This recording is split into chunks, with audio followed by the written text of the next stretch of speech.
Hello, it's Peter Wright and Kathleen Beauvais with another episode of The Yakking Show.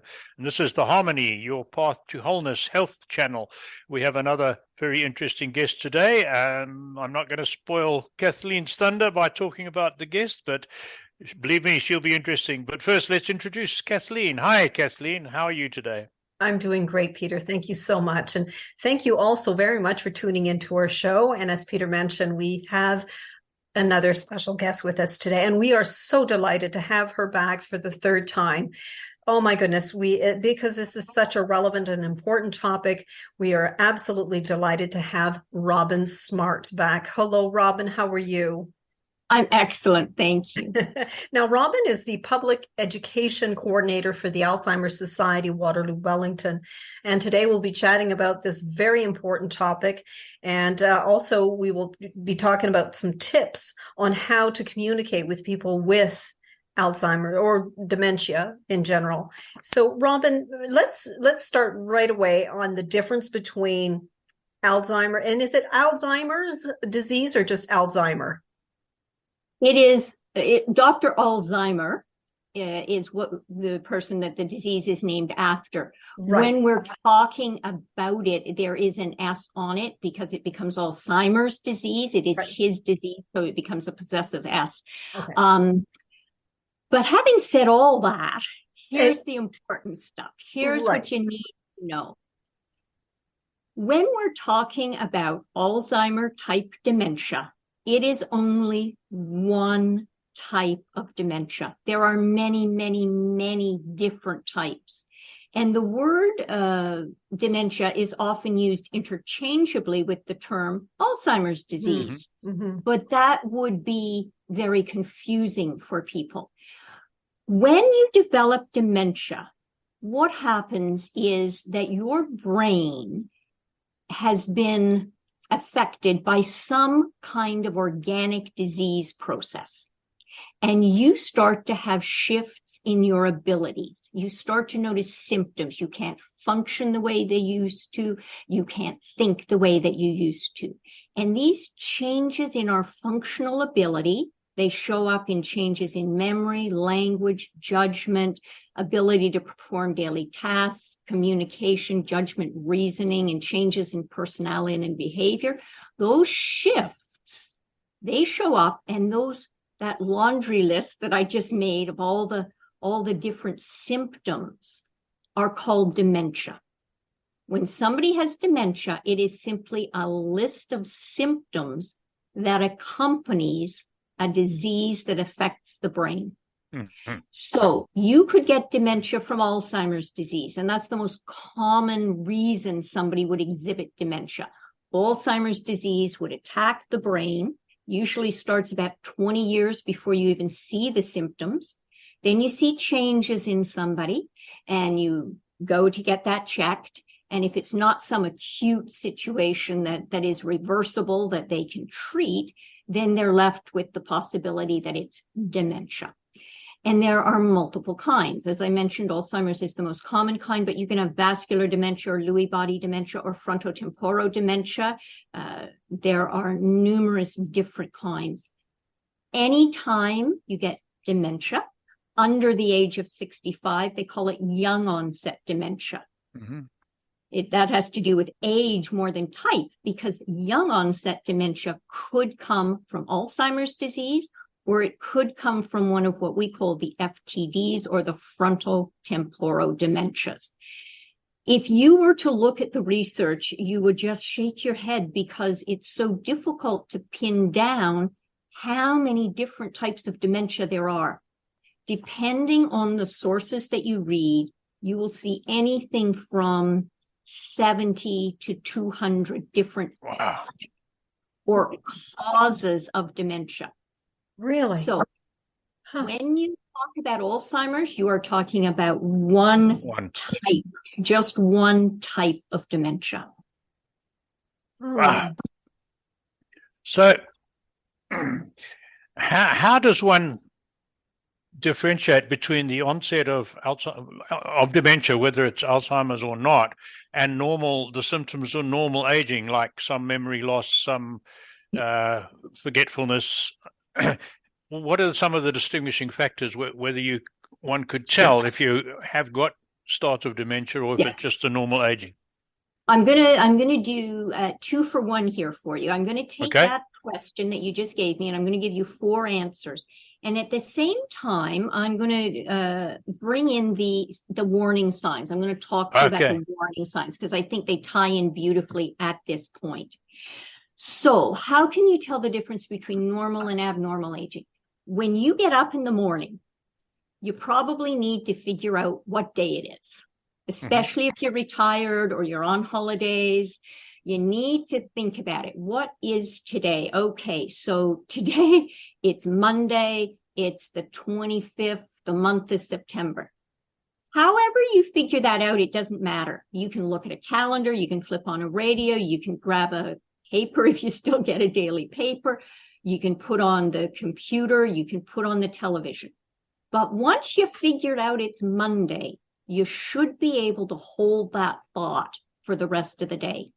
If you're looking back to check in half an hour and an hour later, and later in the afternoon, you're saying, what's today? What's today? Then that would be a concern. You should be able to hold it for 24 hours. If you recognize somebody, an acquaintance, but you can't think of their name, that's fairly normal. It's frustrating. It's embarrassing, but it's relatively normal. When you can't think of the name of your nearest and dearest, then that is a concern, or somebody close to you or somebody that you speak to regularly, then that would be a concern. If you have an event that happens in your life and you literally forget about the event, the details of it, but the whole event, then that would be abnormal. If the 3 of us decided we've had such good times on the Yakking Show together, why don't we get together and go have coffee some morning? So we all go out for coffee together. If I'm living with dementia and you phone me a week later and say, you know what, that was such a nice time, thoroughly enjoyed it, let's do it again in about 6 weeks. And I say to you, what are you talking about? I've never been out with you. We didn't go for coffee. It's a nice idea, but what? Didn't happen? No, Peter, it's in your dreams. So if I forget the whole incident, that's a concern. If you call me up and say, had a good time at coffee, I'd like to go for coffee again, and I can't remember what you ordered or what your special latte mix was, or if you had a cookie or a donut with it, or what you wore, that's normal. But to forget the incident itself, that would be abnormal. Now, this one, everybody is going to relate to. So just listen up and bear with the whole story. You go somewhere and you can't remember what you went for. You were in the kitchen and you went to the basement, and at the foot of the stairs, you're going, why? Why am I here? Why? Absolutely normal. So here's the situation. If you get to the foot of the stairs, let's say it was me. Let's say I make soup. I made soup yesterday. I made quinoa, sweet potato soup yesterday. I needed my giant stock pot to do that because I was making a double batch of soup. So I was in the kitchen chopping the veg, and I thought, I got to go get the soup pot. And I get to the bottom of the stairs, the basement stairs where I keep my giant stock pot. If I get there and I don't know that I was on a mission, I think, I'm down in the basement. You know what? While I'm here, maybe I'll just take a tackle at the ironing. I can see it sitting over there on the ironing board. If I forget that I was going for something, that is a concern. Okay. But if I get to the bottom of the basement stairs and I go, golly, what was I here for? I can't think of it. And I take a few deep breaths and I calm myself down and it floats back to me, normal. If I can retrace my steps, I get back upstairs, usually about halfway up the stairs. I think, I know what I was after. But maybe I go all the way to the kitchen. Oh, yes, I needed the stock pot. I'm making soup. As long as I can re-cue myself, it's normal.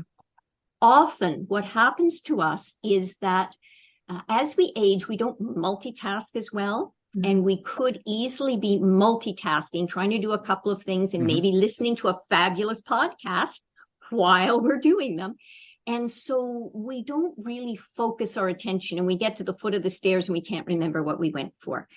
We tend not to concentrate very hard, and sometimes that plays into why we forget. So as long as we can recue yourselves, we don't have to worry.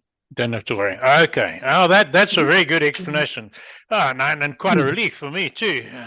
I won't have those sort of agonizing moments now at the bottom of the basement stairs, wondering why I'm down there. You're panicking for no reason, Peter. Oh, that happens to me too. I have another question for you, Robin, and it's one where, recently I was with somebody that had an MRI of their brain, not because there was concern about dementia or anything like that, but they had an MRI of the brain.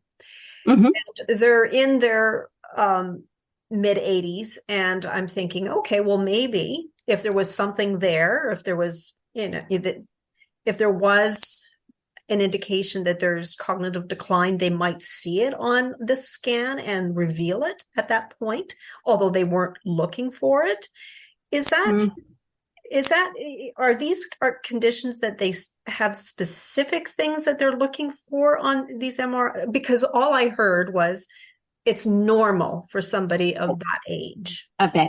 What they would be looking for, Kathleen, is to eliminate other reasons that somebody might be struggling. They'd be looking, is there a tumor there? Is there a stroke lesion? It's not a definitive diagnosis. To go under the MRI machine or go into the MRI machine and have a brain scan is not a definitive diagnosis. It is part of a whole array of tests and tools designed to eliminate other possibilities that people are struggling. Okay. So let me go back and just give you some examples of what people might struggle with that might get them to the doctor's office, so that the doctor might say, all right, let's make sure it's not XYZ. Let's do a whole workup. Let's do a physical. Let's do some paper pencil tests. When we're looking for dementia, there is no definitive test. Oh, okay. No, there's no definitive test. It's a process of elimination. So it doesn't appear, the brain doesn't undergo changes then. The brain does undergo changes, but you're not going to diagnose dementia based on an MRI. Okay. You're going to use that MRI, if you even have one, as part of an entire toolbox of assessments before you come to the decision about somebody having some form of dementia. Okay. What is more likely is that the doctor will want to know about the following 10 situations in your life. They're going to want to know about memory. Are you struggling with short-term memory? And here, Peter, you were asking normal from abnormal. How do we discern? I would say for all of these things that I'm going to talk about in the next few minutes, all these 10 signs, one is memory. The measuring stick is, does it interfere with your ability to function on a daily basis? Okay. We all forget things. We all have times that, we struggle to remember things. But does it interfere with your ability to be independent, to function daily? So number one would be memory loss. The thing is, not all dementia start with memory loss. That's another myth that's out there. Interesting. Nice big myth. Yeah.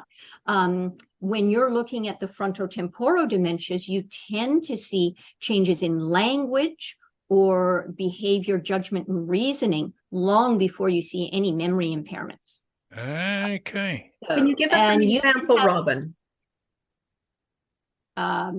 There are several semantic dementias that come under the frontotemporal dementia field. That people struggle for words. They lose their vocabulary. They do not understand words. They have trouble articulating. They cannot put sentences together, but their cognition is intact and their memory is intact. Or you might see somebody who has very good memory, but is starting to act in a very disinhibited way that would be very, very different from their past behavior baseline. Things that would be even perhaps dangerous, inappropriate socially, maybe even illegal. They might think if they had a frontotemporal dementia, impulse will overrun, and they might think, oh, that's a really beautiful pen on that person's desk. I would love to write with that pen. And they might walk off with the pen and not recognize that was not a norm, not the way to behave.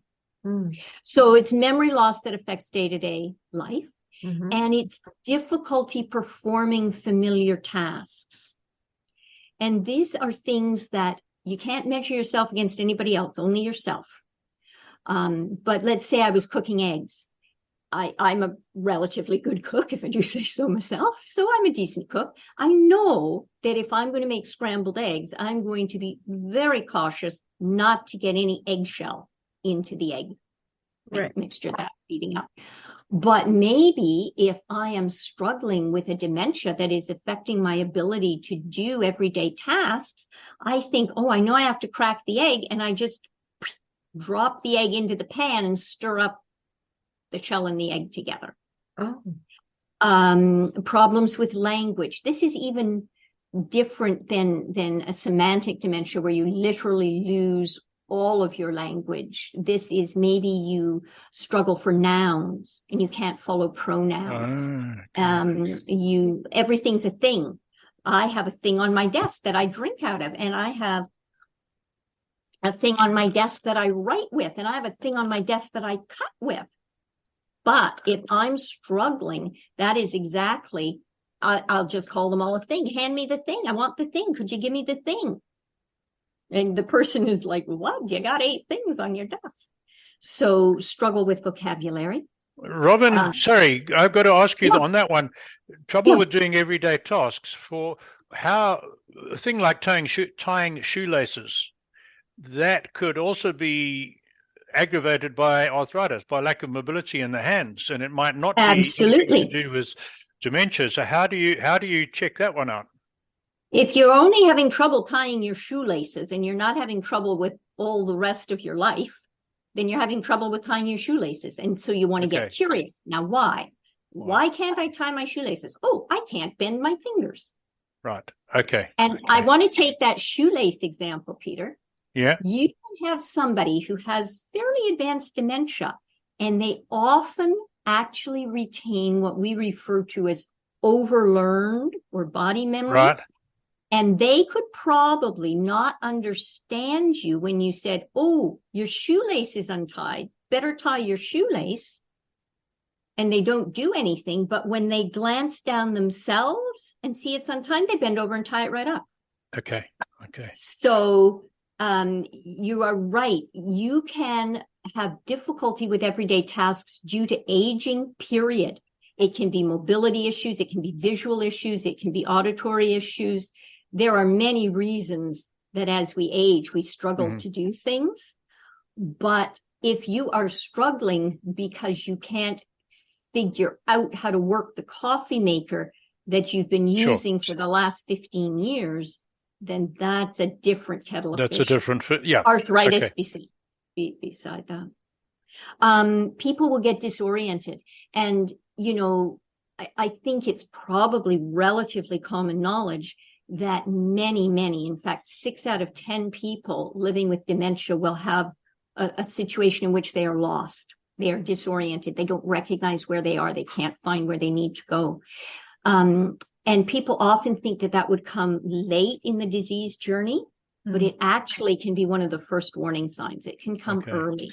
And so I'm going to put a plug in for a website called www.findingyourwayontario.ca. And if you are the least concerned about anybody having a missing incident, I recommend it strongly. That was www.findingyourwayontario.ca. findingyourwayontario.ca. Okay. Impaired judgment.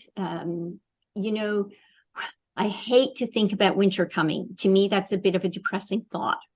Sorry to the skiers and the skaters in the world. But when I think about winter coming, one of the things that I have seen happen for people living with dementia, and this is a great example of impaired judgment, is that they will literally go outside in a blizzard, not dressed appropriately. They might have slippers on, or maybe don't, just have sock feet.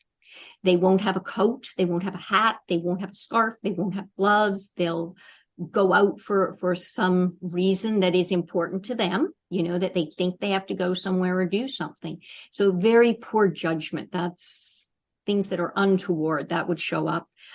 Problems with abstract thinking. And you tend to notice this when people can't manage money, in that they don't recognize the coins. They can't tell a 5 from a 10. They can't tell a loonie from a toonie from a quarter, and it's not a visual impairment. They can see them. They can tell you, oh, look, this one. But they don't understand the abstract concept of money. It also shows up with memory impairment, people overpaying their bills or underpaying their bills. So the hydro gets cut off because they haven't paid it for X amount of time, or they've paid enough for the next 4 years. So, trouble that way. Misplacing things. All right, let's fess up. Have any of us on this call ever lost anything? Yes. Yes.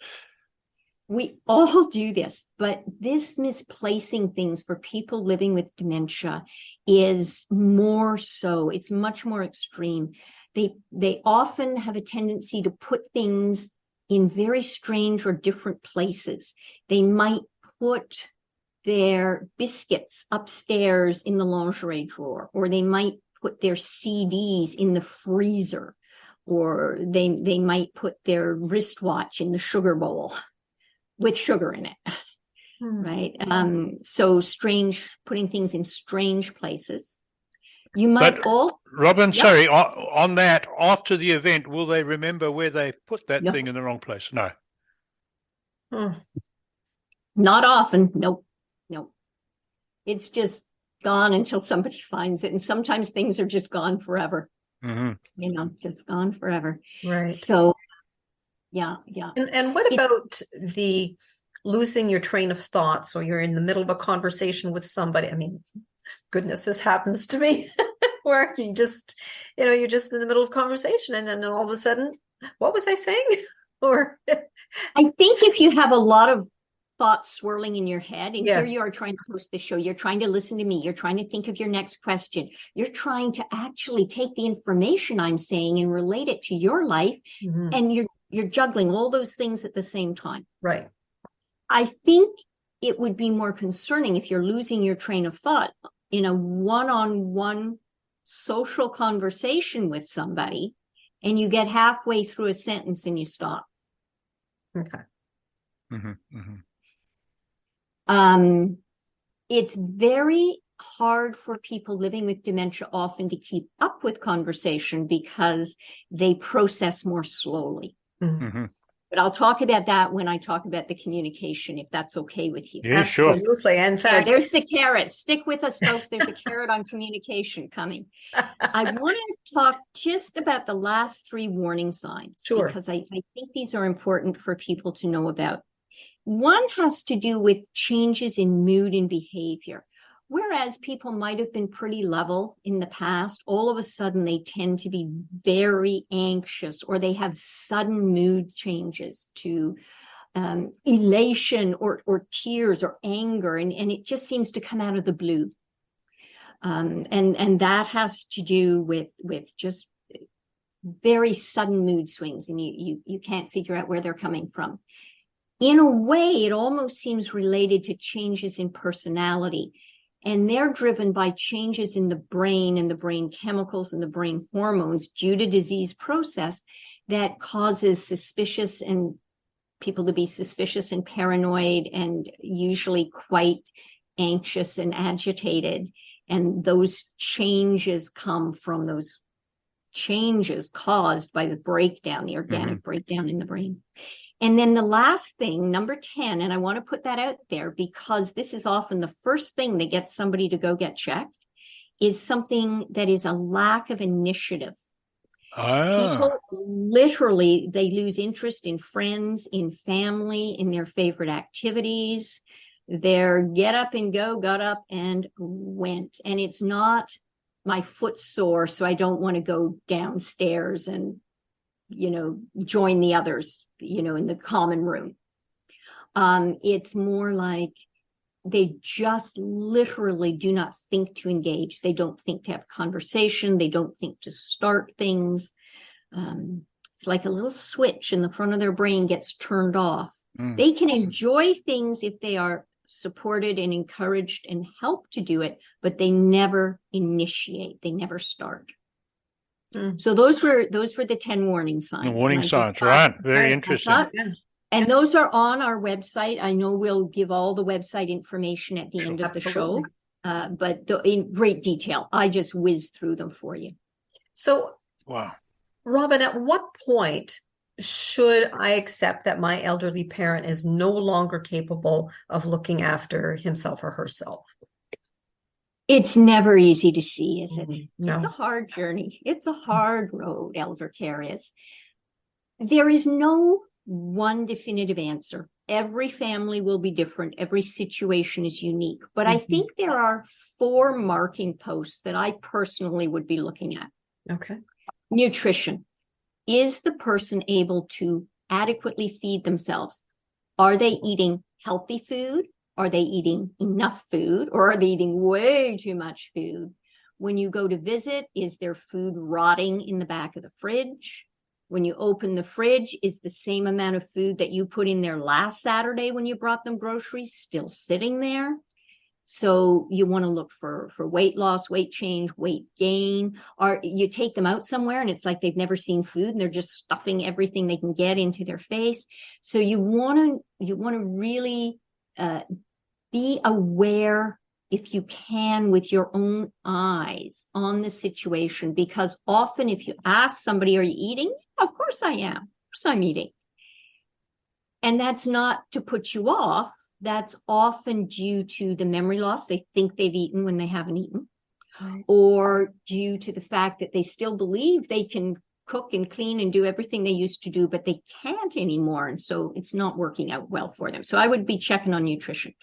I would also be really on top of medication. If they have medications that are really super important to take in a certain way or at a particular time, I'm thinking of Parkinson's meds, heart med, blood pressure med, diabetes meds, and many, many others. That's not an exclusive list. But if they're not taking their pills, are you seeing fluctuations due to that? Are you finding too much medication left at the end of the month? Are you finding pills in strange places? Are they not ending up renewing their prescriptions? So check on meds. Safety issues. Are they literally safe in the house? Can they get up and down the stairs? Can they use the telephone? Can they do they know what to do in an emergency? If you said to them, oh, I hope it never happens, but what if there was a fire in the house? What would you do, Mom? And Mom says, oh, well, I've got that bucket with the mop. I'd get the bucket and I'd fill some water and I'd, try to put the fire out. I might be worried if Mom said to me, heck, I'm out of there. I'll go right over to Jean. That's the neighbor across the road. I'm going over to Jean. Jean will help me. I'm getting out of the house. Or if Mom says, I'll call 911. Those are reasonable answers. I might feel better about Mom's safety. If Mom says, well, I'll call the operator, I'm going to do a little more investigating, right? So there's safety issues. Are they trying to climb ladders that they aren't safe on? Are they trying? There's all sorts of things. So think about home safety. And then you might want to think about incontinence. If you're coming in and there are indicators, perhaps there is a lingering odor that alerts you to the situation, or perhaps you're finding evidence of incontinence, or you sit on mom says, "Oh, sit here. I was just sitting here. You sit here," and it's damp, So check these things out. If they can't manage the incontinence, that would be a red flag as well. Right. Oh, and tied to incontinence would be general hygiene. Are they showering or bathing as often as they should? Are they cleaning their teeth or cleaning their dentures? That would come along with that, presumably. Yeah, absolutely, Peter. You're spot on, because good oral hygiene is actually related to good brain health. That's right. And it's also related to the ability to eat and ingest properly. So oral hygiene is huge. You're absolutely right. Good call on that one. Can I go back to something you mentioned just now? You mentioned Parkinson's disease. And we have a member of our family, a little younger than me, so probably not quite 70, who has been diagnosed with Parkinson's about a year ago, and is I think suffering from dementia, because terribly anxious, absolutely no initiative whatsoever, anxious to the state of paranoia, thinking everyone's out to, or the world's out to get him, and really in a bad way. Is that a symptom of Parkinson's? I shouldn't ask you this because you're not a doctor, but is that common with Parkinson's, people with Parkinson's? People with Parkinson's can certainly have depression, and they certainly can have dementia. I feel for that gentleman, that person, and I certainly feel for the family around them. I would encourage a couple of things. Be in touch with the Parkinson's Society. They have excellent targeted information. Okay. And I would definitely be looking them up, and I would certainly be having I would make note of these things. What are the kinds of things that make you say the person is paranoid? How often is he anxious? Is there a time of day? I would start to be journaling this as a care provider, as a family member. I'd start to be making notes so that when you go to the doc, because you're going to follow up on this sort of a situation, you can't leave somebody in that kind of turmoil. No. Then you have information, you have clear data. This is what's happening. This is how often it's happening. This is when it's happening. And sometimes you can find a pattern to it that can help you sort the situation out. Great. So, thanks, Robin. Leading on from how you answered Kathleen's question, you've looked at those 4 indicators, and you say me, I'm now concerned about one of my parents or both of them, and they check all those four warnings of showing red flags. How do I talk to them? Do I come to you for your organization for advice? How do you start the process without causing a permanent rift in the family? Well, I'm so glad you said that, Peter, without causing a permanent rift. That is so important. I've got to say that in my opinion, relationship trumps logical facts. Mm-hmm. Oh, yeah. You've got to keep you want communication later, you've got to keep the relationship going. To answer your impossible to answer question, seriously, it really varies. It depends on the situation. It depends on whether the parent has insight into their situation or not. It depends on what kind of support they have. Is there another partner? Are there other family members around? It depends on whether the parent might still see you as a child, no matter how old you are. You can get to be 85. And if your mom is 105, you're still her little boy. Yep. That's just the way we work, basically. So sometimes that's a tough road, because they are, in their minds, the parent and you are the child. So you have to be a little delicate there. Sometimes the family member will have something, this is a big word, don't worry about the word, but take the concept from this. They'll have something that's called anosognosia. I don't know if you've ever heard that word. Anosognosia. No. And what it translates to, if you translated it out, is loss of knowledge of illness. And it's a condition where the person loses their insight and literally can't see their own deficits. It's not denial. It's a paradox. They forget that they forget. They don't know that they don't know. It's not deliberately refusing to see, but it's an unawareness of their changes and an inability to appreciate the consequences of these changes.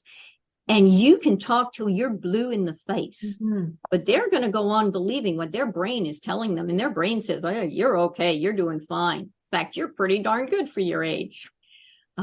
So you have to be aware of whether there is receptive soil. And that's not just emotionally receptive. That is the ability to understand and appreciate the consequences of your words. Right? Sometimes family dynamics play into this, or long-time personality traits. I mean, it's not easy. And sometimes trying to explain people need more assistance falls on deaf ears, because when we're talking about dementia, we're talking about something that grows slowly over time. And so sometimes it's just your new normal, and you become so accustomed to it and so used to it, you don't see the problems, the parent. You can't see the forest for the trees when you're in the middle, when you're living in the middle of it sometimes. So all of those things can play into it. But I think the harder you try to push somebody to see things your way, the more resistive they tend to become. And you can have logic, you can have reasoning, you can have right on your side. Doesn't matter. But that's right. That's right. And that's where you do want to get support. You might need support through the family doc. You might need support because some people still really respect what the doctor has to say to them. You might need support through the Alzheimer's Society, and we are here to help. You might need support from somebody else, maybe somebody just a little more close to the family, but not the daughter or the son can speak and be heard. I mean, there are many ways to look at that. So, Robin, how does someone overcome the feeling of guilt of abandoning an elderly parent to a nursing home in order to make their own life more manageable? I think there's two things. I'm not going to take guilt apart. We only have a little bit of time, but whether guilt is the right emotion, perhaps regret is a better emotion. Right. But let's go with this word abandoning, because you don't have to abandon somebody when they go and move to a different living circumstance, whether it's a retirement home or a long-term care home or with another relative. When you use the word abandon, I think we picture a little foundling wrapped up in a blanket left on steps somewhere, right? Right. Even if you move to Australia or you get a new job, or you want to follow your grandchildren and they're in BC and your mom's still out here in Ontario, for whatever reason you have to leave, you can, through the magic of technology today, you can work with the home and you can work at staying in touch with the home, the staff at the home, and your family member. And you can enlist staff's help to keep you in touch. They can help set up the iPad, get them to the telephone, make the Zoom call, right? Whatever it takes. You can work with the home. So unless you're planning to never speak to the person again or the home again, I'm not sure abandon is really accurate. Right. Maybe it's just their feeling that you will become a long distance caregiver, right, if you have to move away. But let's say you don't. Let's say you're living right here and you can go visit them on a regular basis. Someday I hope you invite me back to do a visiting talk, because that is a 2-hour session unto itself. But you can go and visit. There are no other than if COVID has hit and we are under lock and key, all of us, long-term care homes do not have restrictions. You can visit. You can visit in the morning. You can visit in the afternoon. You can go in the evening. You want to do what's reasonable for your family member, but you can be there. You can be part of the family council. You can be a volunteer there. Just because somebody changes their living situation doesn't mean that you have abandoned them. Right. I want you to think of a pyramid. I wonder if I can make my fingers look like a decent pyramid. If you think of a pyramid for a minute, when you look at that, that's really the most stable structure in the world.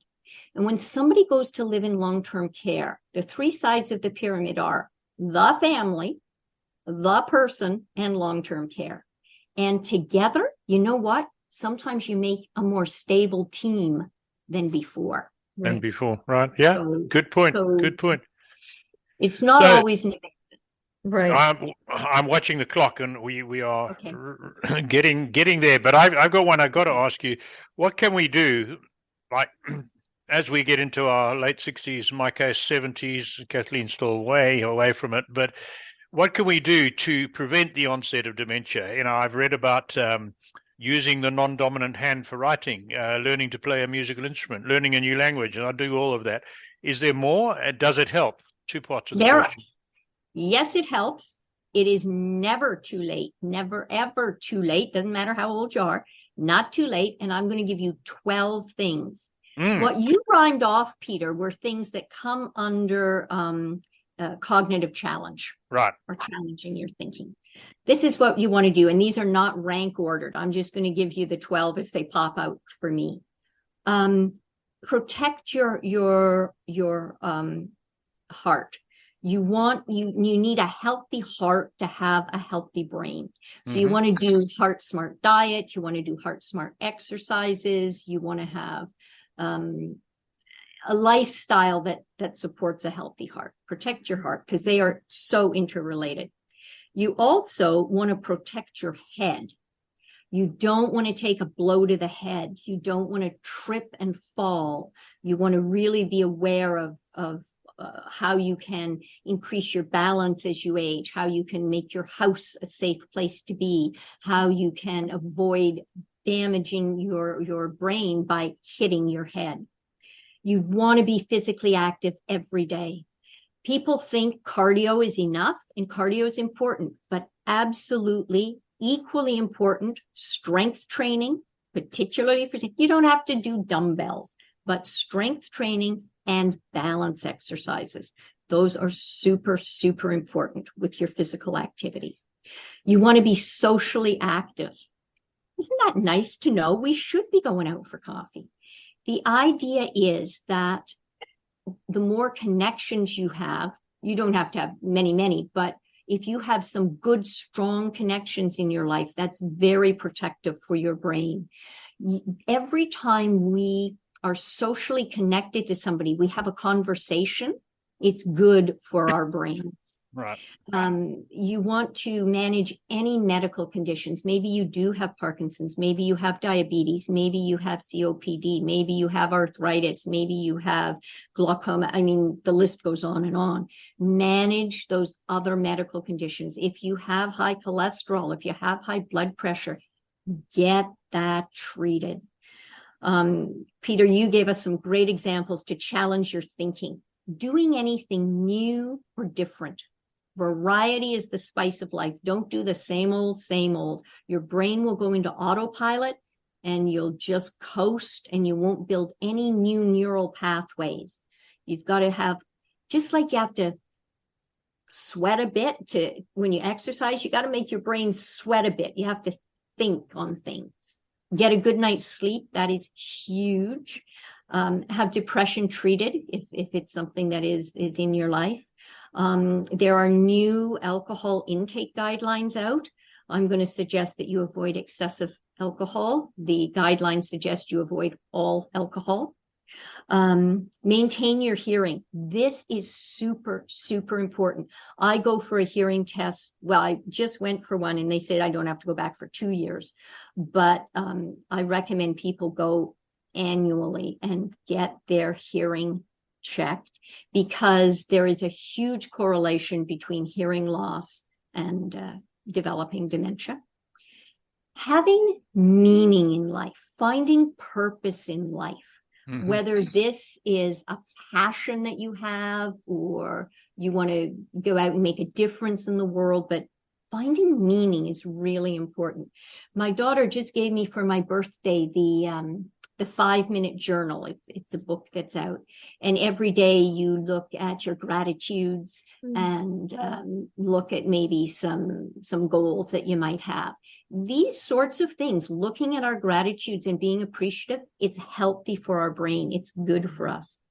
And you want to adopt healthy behaviors that you're going to keep up with. Don't have such lofty ideals. I think I'll learn Chinese, take up calculus, and climb Mount Everest. Pick things that you can realistically do and you will do. And then when you want to make a change, just take on one change at a time. Right now, my change that I'm working on is getting more water. When I've managed to get up to what I want to drink in a day, I will take on my next challenge, because that will have become incorporated into my lifestyle and I'm ready to take on another thing. So does that help? Oh, yes. Thank you. And yeah, that's very good. Very, very, very useful. So Robin, assuming that the diagnosis is there, we already established that our parent has either Alzheimer or some type of dementia. How do family members talk to somebody? What kind of conversation can you have with somebody that has dementia? I'm going to back us up just a titch, Kathleen. It's such a good question, and I want people to get this because it'll make a difference in their lives and the person with the diagnosis. When you have, for example, Alzheimer's type dementia, we have many different memory systems, but the two that I'm going to talk about really are short-term, long-term, and declarative semantic. So we have memories for facts, like who's the prime minister right now, what exact date did you get married on, and, detailed facts. Those things take a terrible hit. Those things get damaged and seem to disappear. What doesn't get damaged so much is the ability to, certainly the ability to feel emotion remains. And emotional memory remains. And the ability to have an opinion, engage and interact with people, that piece stays. It's the detail piece that gets so damaged. People tend to have trouble with short-term memory and tend to have intact long-term memory. So I say, give up the quizzing. Get rid of the questions. Stop asking questions. If you're asking questions from the person living with dementia because you kind of want to gauge where they're at and how they're doing, you find another way to get that information, because that is not going to enhance communication or relationship. That is going to damage it. The person living with dementia will know you've asked a question, and they are either going to do one of two things. They will give you an answer they think you want to make you happy, or they will go, I don't know. Gee, I don't know.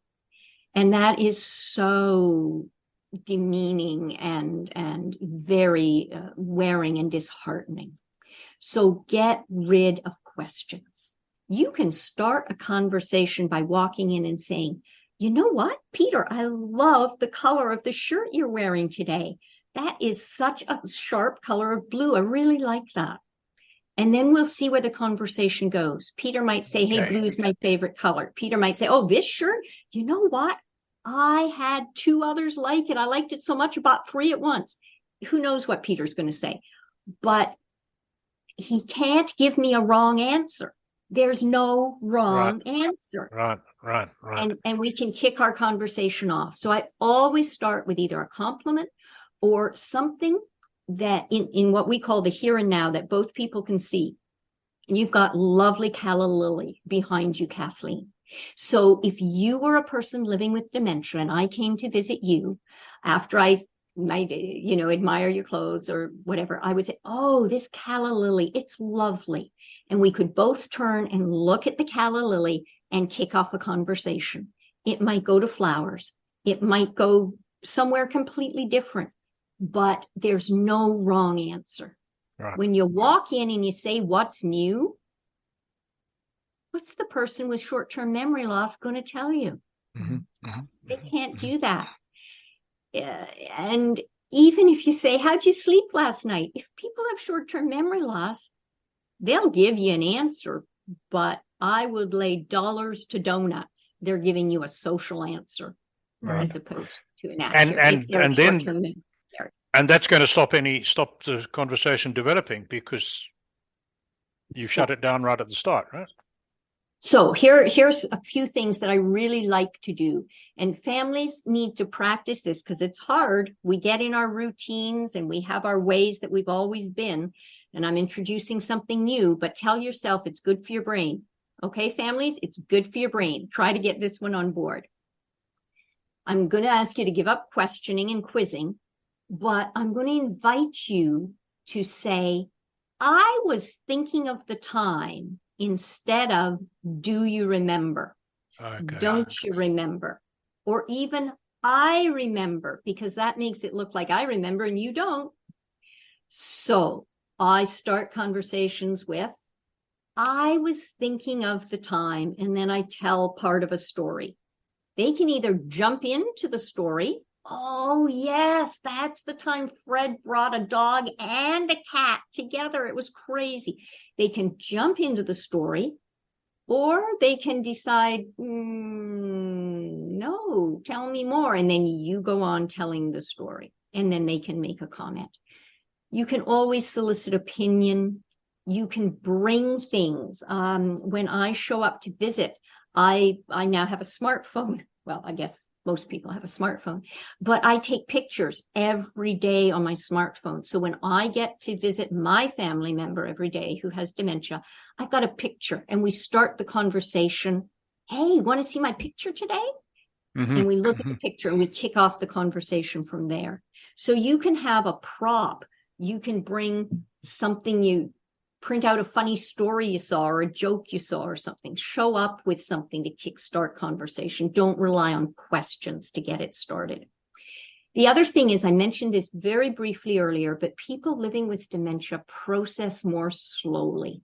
So we need to slow ourselves down. We need to slow the rate of speech down. We need to just put one thought or one idea into a sentence at a time. One at a time is best.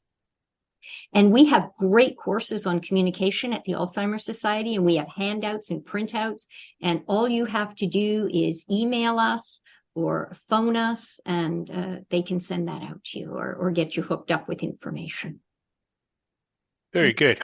Excellent. Well, Robin, how do people contact you?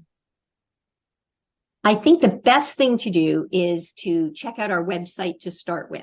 So the website is www.alzheimer.ca. Let me spell that because Alzheimer is tricky.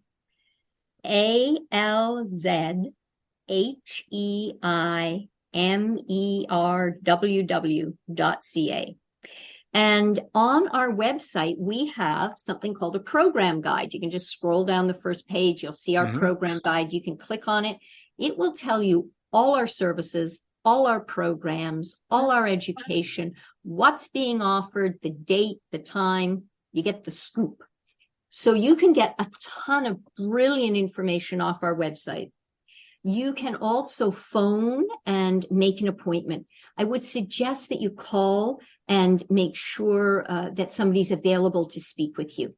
For example, if you came to the door of the office today, I couldn't come talk to you because I'm upstairs doing a Zoom call, right? So please phone ahead and make an appointment, before you show up. We have brochures, we have literature, we have all sorts of services that are available at no charge. Free, gratis. And that's where we always thank people for donations. That's what keeps us free. We have to raise 60% of our budget every year. Wow. That boggles my mind. We raise 60% of our budget, and we service, there are 16,500 people in this little catchment area of Waterloo, Wellington, living with dementia, which means, because when you think those are the people living with dementia, have the diagnosis of dementia. Right. Think of all the family and friends that are affected from each person that has a diagnosis. So lots of folks to service, but that's what we're there for. So don't hesitate. Call the society or check out the website. And for our listeners, audio listeners, all those contact details will be in the description on whatever platform you happen to be listening to this on. Very last question for you, Robin, from my side. Sure. Because we have an international audience, am I right in assuming you have sister type organizations in most of the rest of the world? We do. There are brilliant associations. There's the Alzheimer's Association in the States. Check their website out. They've got tons of stuff. Australia has just an excellent website. And UK, I really love the Brit and the Scottish website. The international websites are all valuable information online and can hook you up with services in person. And I cannot encourage people strongly enough not to go it alone. You know that old phrase, it takes a village. And I know that originally they brought it out when they were talking about raising children, but I tell you, elder care takes a village. Honest to Pete, you should never, ever be going this journey on your own. Please reach out. Great. Thanks for that, Robin. Oh, thank you so much for being on the show today, Robin. I mean, it's been enlightening. It really has. And we hope to have you back at some point in the future again, because there's so much more that we needed to chat about today. But thank you so much. And thank you also very much for tuning into our show. We so appreciated having you. And if anyone is interested in being a guest on our show, please visit us at theyakkingshow.com. All you need to do is click on the contacts tab, where you will find a short application form, and we would love to hear from you. So until next time, take care, everyone. Bye-bye. Bye.